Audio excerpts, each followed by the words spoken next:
अस्सलाम वालेकुम नाज़रीन, तेलंगाना एक्सप्रेस में आपका इस्तकबाल है। मैं हूं सानिया। न्यूज़ की शुरुआत करते हैं हेडलाइंस से। वज़ीर आला रेवंत रेड्डी की बीसी लीडरों से प्रजा भवन में मुलाकात। तेलंगाना में बीसी ज़ात मर्दमशुमारी और बीसी रिजर्वेशन के मामले पर की बातचीत। मौसम गर्मा के दौरान पीने के पानी की किल्लत दूर करने के लिए एहतियाती तदाबीर जरूरी। सेक्रेटेरिएट में मिशन भगीरथा स्कीम का जायजा इजलास, रियासती वजीर से तक्का का खिताब। नागर करनौल में जेर तामीर सुरंग मुनहदम, 6 से ज्यादा मजदूरों के फंस जाने का खदशा। रेस्क्यू ऑपरेशन जारी, ताहम 3 मजदूरों को बाहिफाजत निकाल लिया गया। रियासती वजीर उत्तम कुमार रेड्डी ने मौके पर पहुंचकर किया मुआयना।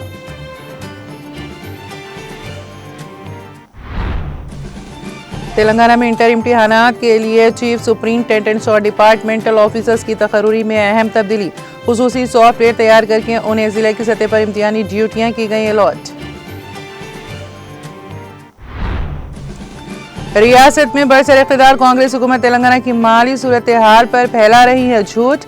बीआरएस कारगुजार सदर के तारक रामाराव का तेलंगाना भवन में प्रेस कॉन्फ्रेंस से खिताब।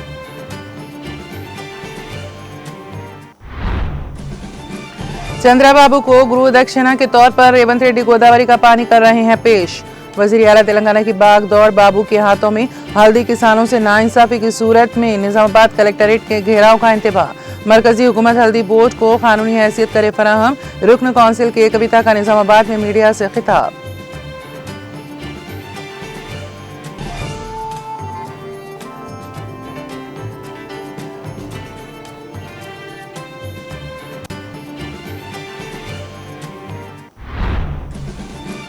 हालिया दिनों में बर्ड फ्लू के फैलने के बायस अवाम में खौफ व हिरास। बर्ड फ्लू के वाकयात से अवाम में तशवीश को दूर करने के लिए तेलंगाना और एपी में चिकन मेलों का इनेकाद।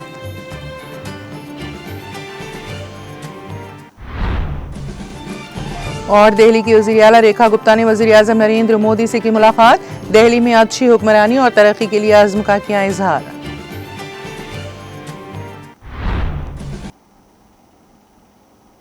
और अब खबरों की तफसील। तेलंगाना में बीसी ज़ात मर्दमशुमारी और बीसी रिजर्वेशन के मसाइल पर वज़ीर आला तेलंगाना रेवंत रेड्डी की बीसी लीडरों से मुलाकात शुरू हो गई है। हैदराबाद के प्रजा भवन में मुनक़िदा इस मुलाकात में नायब वज़ीर आला भट्टी विक्रमार्का, पीसीसी सदर महेश कुमार गौड़, वज़ीर पुन्नम प्रभाकर, रुकन असम्बली अनिल कुमार यादव, साबिक़ रुकन assembly V Hanumantharao, BC MLCs और अहम लीडरों ने शिरकत की। इस मुलाकात के मौके पर ज़ात पात की मर्दमशुमारी और बीसी के लिए 42% रिजर्वेशन के मामले पर बातचीत की गई। इजलास के फैसलों का ऐलान होना अभी बाकी है।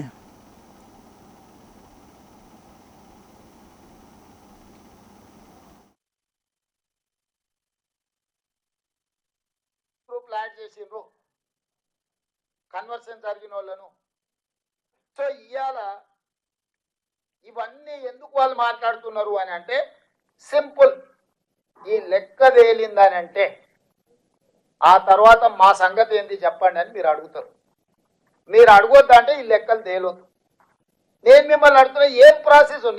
నేను చంద్రశేఖరరావుని అడిగినా, కిషన్ రెడ్డిని అడిగినా, బండి సంజయ్ని అడిగినా, లేకపోతే ఇతర నాయకులను అడుగుతున్నా, అయ్యా మేము ఒక ప్రక్రియ ద్వారా ఈ కులగణన మేము చేపట్టినము. ప్రతి మనిషి లెక్కలు వివరాలు సేకరించి వాళ్ళతో సంతకం తీసుకొని ప్రభుత్వం ఒక అఫీషియల్ డాక్యుమెంట్ ఇచ్చినము. తప్పుడు లెక్క అని తప్పుడు మాటలు మాట్లాడకుండా ఎట్లా తప్పు లెక్క చెప్పుర్రి. ఏ బ్లాక్ లో ఏ ఇంట్లో ఏ కులాన్ని నేను తప్పు రాసుకొచ్చినా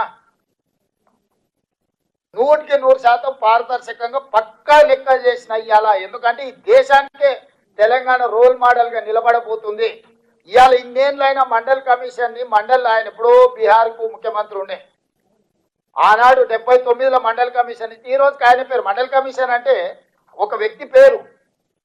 ఎందుకు ఈ రోజు వరకు మీరు మనందరం ఎవ్వరు మాట్లాడినా మండల్ కమిషన్ మండల్ పేరు తీసుకుంటున్నాం అంటే చరిత్రలో నిలిచిపోయే ఒక గొప్ప చారిత్రాత్మక సాహసోపేతమైన నిర్ణయము.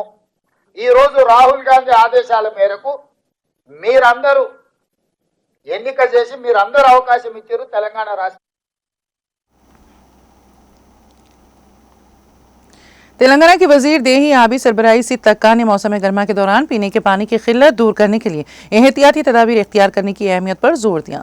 उन्होंने सेक्रेटेरिएट में मिशन भगीरथा स्कीम का जायजा इजलास सीनियर ओहदेदारों के साथ मुनक्कद किया। इजलास के दौरान ओहदेदारों ने वजीर को पानी की मौजूदा सरबराही की सूरत हाल से वाकिफ करवाते हुए यकीन दहानी करवाई कि अब तक किसी बड़ी किल्लत का सामना नहीं हुआ। उन्होंने बताया कि देहातों में पैदा होने वाले मसाइल को फौरी तौर पर हल किया जा रहा है और हर सुबह 8 बजे जिलाई ओहदेदारों के साथ बाकायदा जायजा इजलास मुनक्कद किए जा रहे हैं ताकि किसी भी परेशानी को मौसर तरीके से हल किया जा सके। सितक्का ने ओहदेदारों को हिदायत दी कि वो ज़खायर में पानी की सतह की बाकायदगी से जांच करें और बिजली की बिला तातुल सरबराही को यकीनी बनाने के लिए महकमा बरक़ी के साथ तालमेल पैदा करें।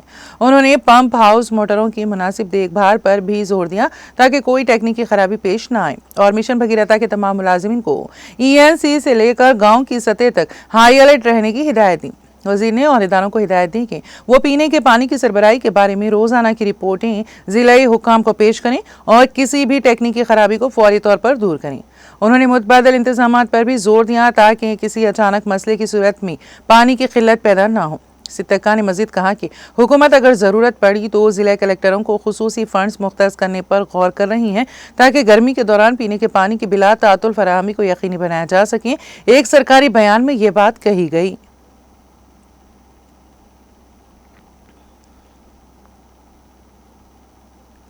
नागर कर्नूल जिले में हफ्ते की सुबह एक ज़ेरे तामीर सुरंग अचानक मुनहदम हो गई, जिसके नतीजे में अंदर काम कर रहे कई मजदूर फंस गए। इत्तलात के मुताबिक इस सुरंग का तामीराती काम चंद दिन पहले ही दोबारा शुरू किया गया था।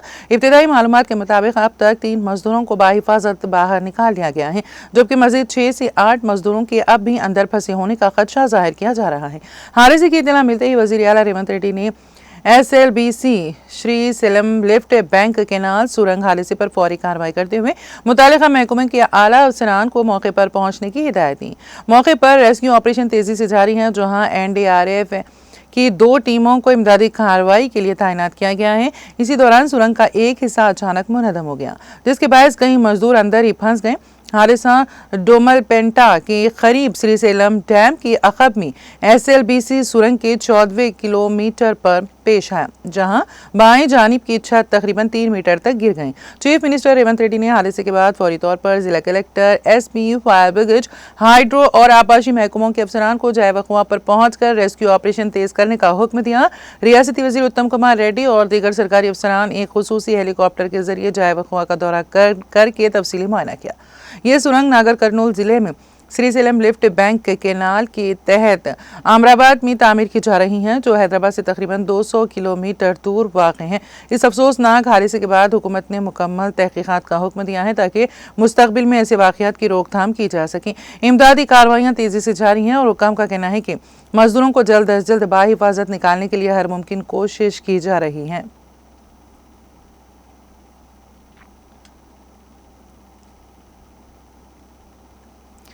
तेलंगाना में इंटरमीडिएट इम्तिहानात के इनेकाद में कलीदी रोल अदा करने वाले चीफ सुपरिंटेंडेंट्स और डिपार्टमेंटल ऑफिसर्स की तकर्री के अमल में इंटरमीडिएट बोर्ड ने अहम तब्दीली की है। इस बार खुसूसी सॉफ्टवेयर तैयार करके उन्हें जिले की सतह पर इम्तिहानी ड्यूटियां अलॉट की गई हैं। बोर्ड ऑफ इंटरमीडिएट के अहदेदारों का कहना है कि इस इक़दाम से जिले के इंटरमीडिएट हुकाम की जानिब से जानिबदारी पर रोक लगेगी और प्राइवेट कॉलेजों के साथ मिली भगत को रोका जा सकेगा। ताहम असातिज़ा का कहना है कि नए निज़ाम में उन्हें बहुत दूर दराज के मराकज़ में ड्यूटियां दी जा रही हैं और वो सुबह 8 बजे तक वहां पहुंचने से खासे हैं। इंटरमीडिएट इम्तिहानात 5 मार्च से शुरू होने जा रही हैं, जिनमें तकरीबन 9.5 लाख तलबा शरीक होंगे। रियासत भर में तकरीबन 1500 इम्तिहानी मराकज़ कायम किए गए हैं। हर मरकज़ पर चीफ सुपरिंटेंडेंट के तौर पर प्रिंसिपल या सीनियर असातिज़ा को तैनात किया जाएगा, जबकि डिपार्टमेंटल अहदेदार के तौर पर असातिज़ा मुकर्रर किए जाएंगे।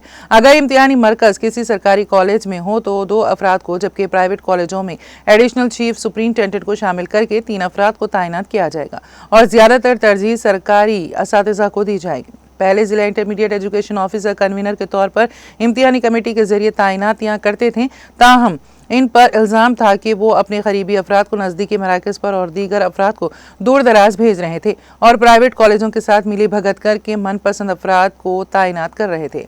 इस बेकायदगी को रोकने के लिए इस बार इंटरमीडिएट बोर्ड ने सेंटर फॉर गुड गवर्नेंस के जरिए एक सॉफ्टवेयर प्रोग्राम तैयार करवाया, जिसके जरिए जिले की सतह पर ड्यूटियां अलॉट की जा रही हैं ताहम कुछ अजला में असातिज़ा को 80 से 120 किलोमीटर का सफर तय करके सुबह 8 बजे इम्तिहानी मराकज़ के पुलिस स्टेशन पहुंचकर सवालिया पर्चे ले जाने की जिम्मेदारी दी जा रही है, जिससे उन्हें शदीद मुश्किलात का सामना है।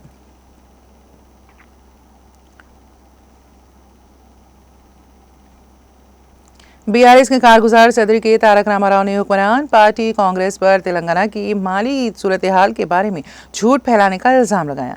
हैदराबाद में वाक़ तेलंगाना भवन में मुनक़िदा प्रेस कॉन्फ्रेंस से खिताब करते हुए उन्होंने कांग्रेस लीडरों पर यह झूठ फैलाने का इल्जाम लगाया कि रियासत माली तौर पर दिवालिया और कर्ज में डूबी हुई है। ताहम हाल ही में नायब वज़ीर आला मल्लू भट्टी विक्रमार्का के जरिए जारी करदा रियासती शुमारियाती खुलासे ने इन इल्जामात को गलत साबित कर दिया है।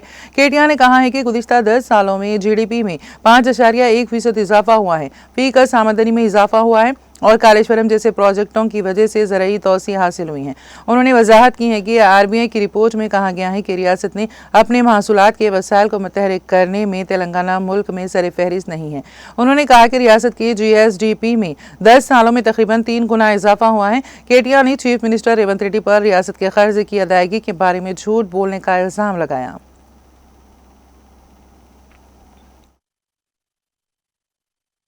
భారతదేశం మొత్తం సగటు తీసుకుంటే 84,000 నుంచి 1,86,000 నుంచి 1,84,000 పెరిగితే మనది దాదాపు 2 రెట్లు భారతదేశ సగటుతో పోలిస్తే 2 రెట్లు 3,56,000 ఉంది అని చెప్పి ఈ నివేదిక కుండబద్దలు కొట్టింది. అంటే రాష్ట్ర సంపద ఎట్లా పెరిగింది, కేసీఆర్ నాయకత్వంలో దశాబ్ద కాలంగా తెలంగాణ ఎట్లా పురోగమించింది, ఎట్లా దేశానికి ఆదర్శంగా మారింది అనేది ఇదే మాట. తెలంగాణ దివాలా తీసింది అని దివాలా కోరు మాటలు మాట్లాడిన సన్నాసుల నోర్లు మూపించే విధంగా ఈ నివేదిక వాస్తవాలను బయటపెట్టింది. ఇది మరొకటి, ఇదే తెలంగాణ స్టాటిస్టికల్ అబ్స్ట్రాక్ట్లో చాలా స్పష్టంగా రాష్ట్ర సంపద ఎట్లా పెరిగింది చెబుతూ తలసరి ఆదాయం మాత్రమే కాదు, జీడిపిలో భారతదేశానికి కాంట్రిబ్యూటర్గా అంటే దేశాన్ని సాదుతున్న రాష్ట్రాల్లో, దేశానికి బువ్వబెడుతున్న రాష్ట్రాల్లో తెలంగాణ ఎట్లా ఒక పురోగమనశీల రాష్ట్రంగా, ప్రగతిశీల రాష్ట్రంగా, ఒక మంచిగా దేశాన్ని ముందుకు నడుపుతూ మంచి ఆలోచనలతో కులం మతం పేరుతో పిచ్చి పంచాయతీలు పెట్టుకోకుండా అందరికీ మేలు చేస్తూ ఎట్లా సంపద సృష్టించింది కూడా ఇదే నివేదిక ఆవిష్కరించింది. 2013-14లో ఆనాడు భారతదేశంలో 4% జీడిపికి తెలంగాణ నుంచి దోహదపడుతుంటే ఇక్కడి రాష్ట్ర ఆర్థిక వ్యవస్థ కేసీఆర్ గారు పదవి విరమణ చేసే నాటికి అది పెరిగి 5.1% అయ్యింది అనే మాట కూడా ఇదే నివేదిక స్పష్టంగా చెప్పింది. అంటే జీడిపిలో భారతదేశంలో మొత్తం 100% ఉంటుంది. జీడిపి అంటే 100, ఆ 100లో 5.1% మన తెలంగాణ నుంచి వస్తుంది. కానీ ఇక్కడ ఇంపార్టెంట్ పాయింట్ ఏంటంటే తెలంగాణ జనాభా భారత్, కానీ మనం ఈ దేశానికి అందజేస్తున్నది జీడిపిలో సంపద సృష్టిస్తున్నది 5.1.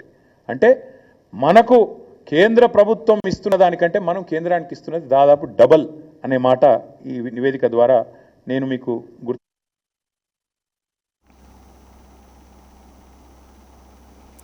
रुकन तेलंगाना कानून साज कौंसिल बीआरएस कलवा कुंटला कविता ने निजामाबाद के मशहूर हल्दी मार्केट यार्ड का दौरा किया और वहां के किसानों से मुलाकात करके उनके मसाइल और हल्दी की कीमतों से मुतालिक तफसीलात हासिल की।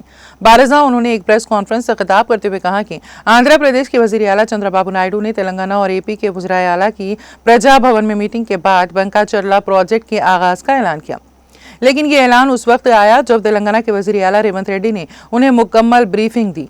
उन्होंने इल्जाम लगाया कि आंध्र प्रदेश गोदावरी नदी से 200 TMC पानी मुंतकिल करने के लिए प्रोजेक्ट शुरू कर रहा है, जबकि तेलंगाना के वज़ीर आला खामोश तमाशाई बने हुए हैं। उन्होंने कहा कि रेवंत रेड्डी की क़यादत कमज़ोर और गैर मौसिर है और वो चंद्रबाबू नायडू के इशारों पर काम कर रही हैं। उन्होंने तेलंगाना के मुफादात को नुकसान पहुंचाने का इल्जाम आयद करते हुए कहा कि अगर रेवंत रेड्डी वाकई तेलंगाना के मुफाद में होते तो वो मरकजी हुकूमत को आंध्र प्रदेश के मंसूबे के खिलाफ मकतूब तहरीर कर दें और अदालत में मुकदमा दायर कर दें। साबिक रुकन पार्लिमान निजामाबाद कविता ने वज़ीर आला रेवंत रेड्डी की जानिब से उन पर किए गए तबसरों का सख्त नोट लिया और जवाब दिया कि हत्ता कि सुप्रीम कोर्ट ने भी रेवंत रेड्डी को उनके बयानात पर सरदनिश की है, मगर इसके बावजूद वो गैर जिम्मेदाराना बयान दे रहे हैं। उन्होंने कहा कि रेवंत रेड्डी सुप्रीम कोर्ट की सरदनीश हासिल करने वाले पहले वजीर आला हैं, जो तेलंगाना के लिए एक बदकिस्मती की बात है। कविता ने वाज़ेह किया कि वो अपनी सतह को कम नहीं करेंगी और गैर संजीदा बयानात नहीं देंगी, लेकिन वो तेलंगाना के मुफादात के तहफ़्फ़ुज़ के लिए हमेशा खड़ी रहेंगी। BRS कायद कविता ने अपने खिताब में कहा कि वो हल्दी बोर्ड को कानूनी हैसियत दिलाने और कम अज़ कम इमदादी कीमत के लिए अपनी जदोजहद जारी रखेगी। उन्होंने रियासती हुकूमत को खबरदार किया कि अगर किसानों के साथ इंसाफ ना किया गया तो वह मजीद सख्त इक़दाम करने पर मजबूर होंगी।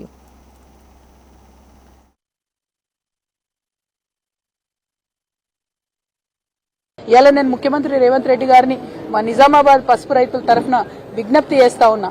మీరు ఈ నిజామాబాద్ ప్రాంతానికి వచ్చినప్పుడు ఎన్నికల ప్రచారంలో మీరైనా రాహుల్ గాంధీ గారైనా పసుపుకు మేము 12,000 ఇస్తామని చెప్పారు. పసుపు ఎంత కమ్ముడు అయినా సరే మీకు తక్కువ పడితే ఆ మిగిలిన అమౌంట్ బోనస్ ఇస్తామన్నారు. మరి ఇవాళ ఇక్కడ చాలా మంది మాట్లాడిండ్రు 8,000 కమ్ముడు పోయింది, 7,500 కమ్ముడు పోయింది, 10,000 కమ్ముడు పోయింది. ఆ మిగతా అమౌంట్ ఏదైతే ఉంటుందో మీరు బోనస్ ఇవ్వాలని చెప్పి నేను డిమాండ్ చేస్తా ఉన్నా. ఒకవేళ 9,000 పసుపు పోతే మీరు 3,000 రైతుకు బోనస్ కట్టిండి. ఎందుకంటే లెక్కలు ఉంటాయి, పేర్లు ఉంటాయి, ట్యాగ్ ఉంటుంది, బిల్లు ఉంటుంది, మోసం జరిగే ఆస్కారం ఉండదు, మీ దగ్గర డేటా లేదనేటటువంటి పరిస్థితి ఉండదు. వచ్చిన ప్రతి రైతు కూడా మార్కెట్ యార్డుకు రికార్డ్ అవుతుంది. కాబట్టి పసుపు రైతులకు బోనస్ ఇవ్వాల్సిందిగా రాష్ట్ర ప్రభుత్వాన్ని నేను డిమాండ్ చేస్తా ఉన్నా. కేంద్ర ప్రభుత్వం మీద 15,000 మద్దతు ధరకై పోరాటం కొనసాగుతుంది. పసుపు బోర్డుకు చట్టబద్ధత రావాలనే విషయం కొనసాగుతుంది. దిగుమతులు తగ్గాలనే విషయం కూడా కొనసాగుతుంది. ఆ పోరాటం జరుగుతూనే ఉంటది. కానీ ఈ సీజన్ లో ఇప్పుడు పసుపు వండించి మరి దీన స్థితిలో ఉన్నటువంటి పసుపు రైతులకు ఏదైతే తక్కువైందో అమౌంట్ దాన్ని ఖచ్చితంగా ఇచ్చే విధంగా రాష్ట్ర ప్రభుత్వం ముందుకు రావాలని చెప్పి నేను డిమాండ్ చేస్తా ఉన్నా. మేము ఖచ్చితంగా రైతులకు కూడా పిలిపిస్తా ఉన్నాం. ఈ రాష్ట్ర ప్రభుత్వం మొద్దు నిద్రపోతున్నది. ఇక్కడ వ్యాపారులంతా సిండికేట్ అయి రైతుల్ని మోసం చేస్తుంటే చూసుకుంటా కూర్చున్నారు తప్పితే రేట్ను పెంచే పరిస్థితి లేదు. మళ్ళా శివరాత్రి దాటిపోతే మహారాష్ట్ర నుంచి ఇంకా పసుపు వస్తుందని చెప్తున్నారు.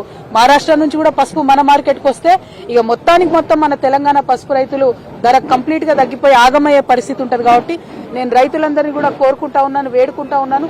ఇక పోరాటం చేసేటటువంటి సమయం ఆసన్నమైంది. మనం 1వ తారీఖు, 2వ తారీఖు, 3వ తారీఖు మనందరం అనుకొని ఒక రోజు కలెక్టరేట్ దిగ్బంధనం పెడదాం. ఆ లోపల గనక ప్రభుత్వం దిగి రాకపోతే ఖచ్చితంగా మా నిజామాబాద్ జిల్లా కలెక్టరేట్ ని ముట్టడిస్తాం. ఆ దిగ్బంధనంలో రైతులందరూ కూడా పెద్ద ఎత్తున పాల్గొనాలి.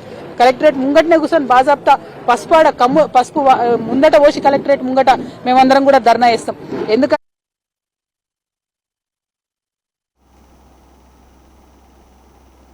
Hyderabad metro rail limited HMRL ने दूसरे मरहले में नागौर से राजीव गांधी इंटरनेशनल एयरपोर्ट को जोड़ने वाले चौथे कॉरिडोर के मुजव्वजा रूट का ऐलान कर दिया है।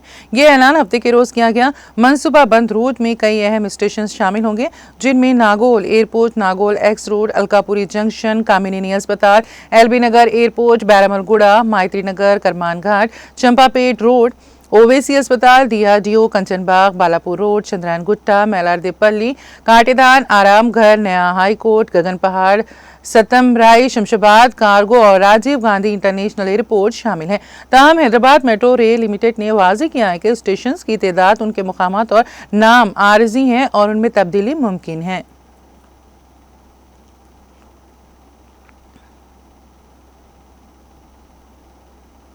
हालिया दिनों में बर्ड फ्लू के फैलने के बायस अवाम में खौफ व हिरास फैल गया है, जिसका असर चिकन के ताजरीन पर भी नुमाया तौर पर महसूस किया जा रहा है। अवाम का खौफ दूर करने के लिए दोनों तेलुगु रियासतों में चिकन मेलों का एहतमाम किया जा रहा है। खास तौर पर रियासत आंध्र प्रदेश में मुर्गियों की अमवात के वाक़यात और एक शख्स में इसकी अलामात की तस्दीक के बाद अवाम में तशवीश की लहर पाई जाती है, जिसकी वजह से चिकन की फरोख्त में नुमाया कमी वाक़ हुई है और इससे ताजरों को माली नुकसानात का सामना है। इसी दौरान कल पोल्ट्री ब्रेडर्स कोऑर्डिनेशन एसोसिएशन के ज़ेर-ए-एहतमाम हैदराबाद और सिकंदराबाद में चिकन एक मेले का इनेकाद के अमल में आया है, जहां चिकन स्नैक्स और मुर्गियों के अंडे मुफ्त तकसीम किए गए। वाज़ेह है कि रियासत तेलंगाना में महकमे अफजाइश मवेशियान की जानिब से सरहदों पर चेक पोस्ट कायम किए गए हैं, ताकि पड़ोसी रियासतों से मुंतकिल की जाने वाली मुर्गियों की जाँच की जा सके और रियासत तेलंगाना को बर्ड फ्लू के असरात से महफूज रखा जा सके। बर्ड फ्लू की वबा के पेश नज़र दोनों तेलुगु रियासतों में चिकन की कीमतों में भी गिरावट देखी जा रही है। ये सूरत हाल पहले भी उस वक्त देखी जा चुकी है जब बर्ड फ्लू फैल रहा था। उस वक्त न सिर्फ मुफ्त चिकन से बने खानों की तकसीम अमल में लाई गई थी, बल्कि आवाम की तशवीश दूर करने के लिए इस तरह के प्रोग्राम्स में सियासी लीडरान को भी मदऊ किया जा रहा था, ताकि आवाम का खौफ दूर हो और बिला खौफ चिकन का इस्तेमाल करे।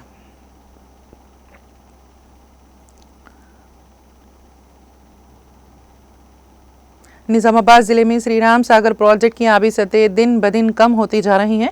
प्रोजेक्ट के पानी की मुकम्मल सतह आप 1091 फुट से कम होकर 1076 फुट तक पहुंच गई हैं। 80,000 टीएमसी में से सिर्फ 27,000 टीएमसी पानी जखीरा है। फिलहाल फसलों के लिए हफ्तावार बुनियादों पर पानी छोड़ा जा रहा है। काकतिया केनाल के जरिए 3,500 क्यूसिक, लक्ष्मी केनाल के जरिए 250 क्यूसिक और सरस्वती केनाल के जरिए 600 क्यूसिक पानी छोड़ा जा रहा है।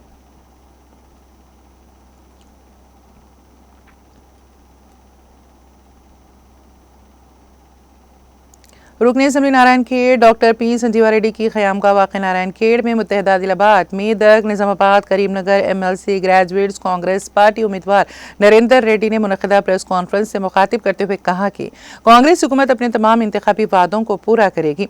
उन्होंने कहा कि कांग्रेस हुकूमत बरसर इख्तिदार आने के बाद 54,000 मुलाजिमतें पूरी की। जॉब कैलेंडर के तहत तमाम महकमों में मखलूआ मुलाजिमतें पूरी किया जाएगा। तमाम ग्रेजुएट्स की मौजूदा मसाइल हल करने का तयक़ुन दिया। उन्होंने 27 फरवरी को होने वाले ग्रेजुएट्स एमएलसी इंतखाबात में उनके हक में वोट देने की ग्रेजुएट्स से अपील की है। इस मौके पर उनके हमरा रुकन assembly Narayankhed doctor P Sanjeeva Reddy, सदर Congress Narayankhed mandal M A Waheed, Tahir Madina, DCC general secretary Chandrashekar Reddy, साबिका बल्दिया नारायणखेड़ चेयरमैन आनंद स्वरूप शेटकार के अलावा दीगर कांग्रेस कायदीन और ग्रेजुएट्स की कसीर तादाद मौजूद थी।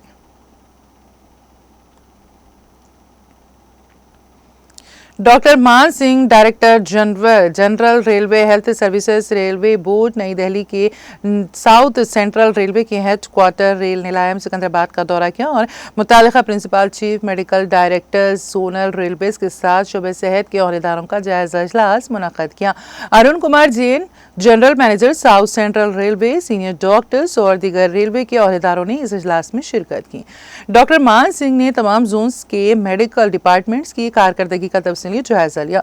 उन्होंने CT scan, cath lab, advance x ray और अल्ट्रासाउंड मशीनों जैसे असरी तिब्बी आलात से लेस करने जैसे इंफ्रास्ट्रक्चर तरक्की के मौक़िफ़ का जायजा लिया। अलावा जी उन्होंने असरी आलात से वार्ड्स को अपग्रेड करने, तशख़ीसी आलात को जदीद बनाने जैसे उमूर पर भी तबादला ख्याल किया। सेंट्रल एंड डिविजनल हॉस्पिटल्स की नई इमारतों की तामीर की तजावीज़ पर भी तबादला ख्याल किया गया। रेलवे के मौजूदा और सुबुकदोश मुलाजिमित उनके ख़ानदानों को असरी तिब्बी निगहदाश्त की सहूलत फराहम करने के लिए सुपर स्पेशलिस्ट के सिलसिले में इजाफी कंसल्टेंट्स की खिदमात हासिल करने की भी उन्होंने हिदायत दी।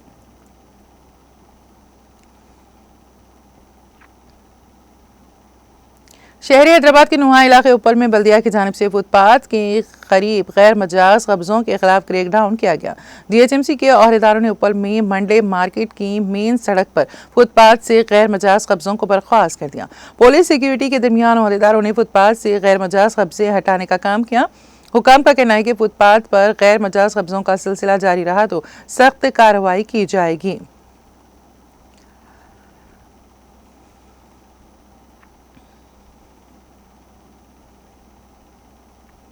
जिले कामारेड्डी में किसान अपनी टमाटर की फसल की मुनासिब कीमत ना मिलने से परेशान हैं।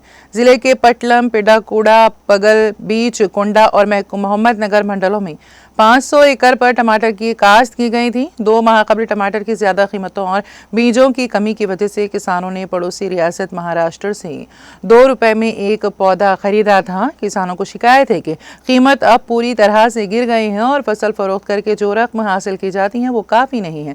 उन्होंने अपने दुख का इजहार करते हुए कहा कि 1 माह कबल टमाटर के एक डब्बे की कीमत 600 से 700 रुपए थी और अब 50 से 80 रुपए में फरोख्त हो रही है। वो चाहते हैं कि हुकूमत उनकी मदद करें।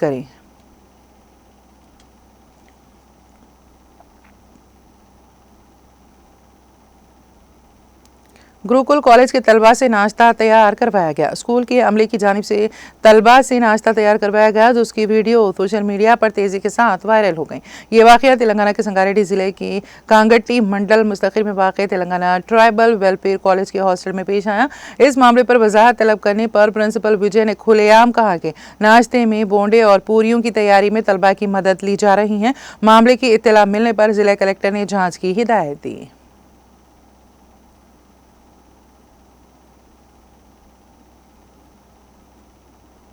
नलगुंडा जिले के चेरुकुपल्ली गांव में एक पोल्ट्री फार्म में बर्ड फ्लू की शदीद वबा से 7,000 मुर्गियां हलाक हो गईं। हैदराबाद के जोनल डॉक्टरों के मुताबिक इलाज के बावजूद उनको बचाया नहीं जा सका। इसके बाद किसान ने गड्ढे खोदने और मुर्दा मुर्गियों को दफन करने के लिए जेसीबी का इस्तेमाल किया। तकरीबन 3 लाख रुपए के अपने माली नुकसान का तखमीना लगाते हुए वो अब हुकूमत और बीमा कंपनियों से मुआवजा और मदद का मुतालबा कर रहा है।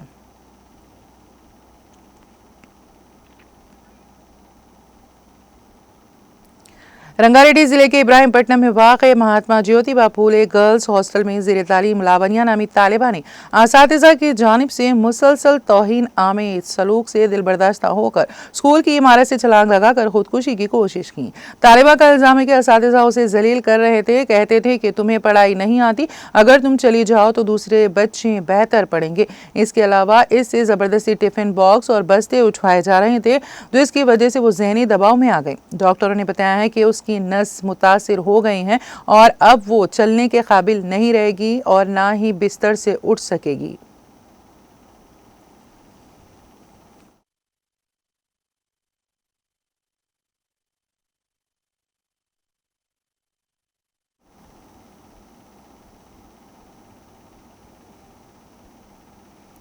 तेलंगाना एक्सप्रेस में अब वक्त हुआ एक ब्रेक का। ब्रेक के बाद भी खबरों का सिलसिला जारी रहेगा।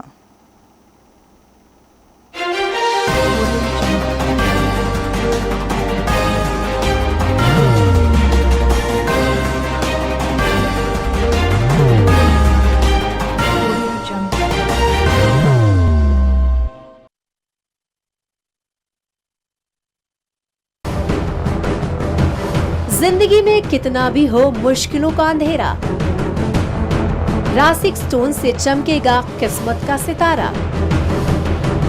सीधे खानों से निकालकर तराशा गया और डॉक्टर रोशन और डॉक्टर MM रजा के ज्ञान से संवारा गया।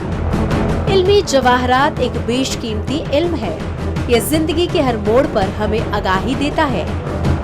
हमारी नाकामयाबी, कारोबार में परेशानी, शादीशुदा जिंदगी में तनाव, औलाद की परेशानी, प्यार के मसाइल, लव मैरिज, पैसों की तंगी, पढ़ाई में असफलता, सेहत में खराबी, क्या यही है जिंदगी? कैसे मिलेगी हमें इन सब से राहत? इन सब मुश्किलों से निजात पाने के लिए जैमोलॉजिस्ट डॉक्टर रोशन और डॉक्टर MM रजा से एक मुलाकात बदल सकती है जिंदगी और तकदीर दोनों। Bangalore, Hyderabad, Visakhapatnam, Vijayawada, Dubai, Delhi, Mumbai. One visit can change your life.